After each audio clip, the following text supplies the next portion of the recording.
আসসালামু আলাইকুম প্রিয় ক্রিকেট ফ্যান্স।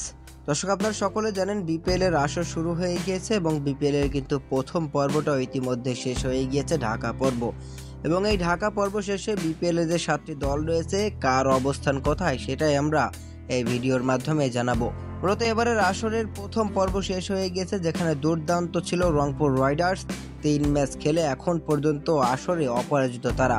অন্যদিকে ঘরের মাঠে সুপার ফ্লপ ঢাকা ক্যাপিটালস 3 ম্যাচের সবকটিতে হারায়। নামের পাশে এখনো কোনো পয়েন্ট যোগ করতে পারেনি সাকিব খানের দলটা।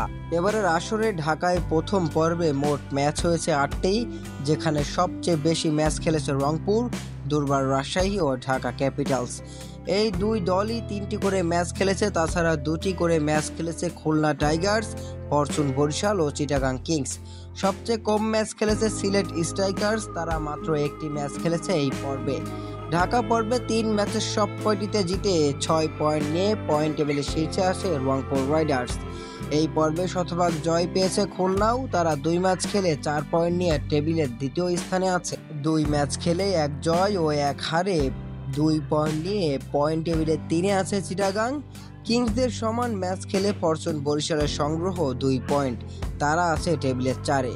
3 ম্যাচ খেলে দুর্বার রাজশাহীর হার 2টি, 1 জয়ে 2 পয়েন্ট নিয়ে রাজশাহীর অবস্থান আছে টেবিলের 5-এ। টেবিলের 6 ও 7-এ যথাক্রমে আছে ঢাকা ও সিলেট। এই দুই দলের কেউই এখনো জয়ের দেখা পায়নি, তবে সিলেট ঢাকার চেয়েও 2 ম্যাচ কম খেলেছে। তো চলুন এবার এক নজরে দেখে নেওয়া যাক বিপিএল এর পয়েন্ট টেবিলের বর্তমান অবস্থা, যেখানে সবার ওপরের নামটা রংপুর রাইডার্সের। তারা 3 ম্যাচ খেলে 3টিতে জয় নিয়ে 6 পয়েন্ট নিয়ে কিন্তু সবার ওপরে। খুলনা টাইগার্সও কিন্তু 2 ম্যাচে 2টাতেই জয় তুলে নিয়ে 4 পয়েন্ট নিয়ে দ্বিতীয় স্থানে। চট্টগ্রাম কিংস তারা কিন্তু 2 ম্যাচে 1টি জয় 1টি হার নিয়ে 2 পয়েন্ট নিয়ে 3-এ আছেন। ফরচুন বরিশাল 4-এ আছেন, 2 ম্যাচে 1টি হার 1টি জয়। এবং দুর্বার রাজশাহী 3 ম্যাচে 1টি জয় 2টি হার নিয়ে কিন্তু তারা 5-এ। ঢাকা ক্যাপিটালস এবং সিলেট স্ট্রাইকার্স আমি আগেই বলেছি তারা এখনো কোনো জয়ের দেখা পায়নি। মূলত এবার কিন্তু ঢাকা পর্ব শেষ। ঢাকা পর্বে 8টি ম্যাচ খেলার পরে সবার এই অবস্থা।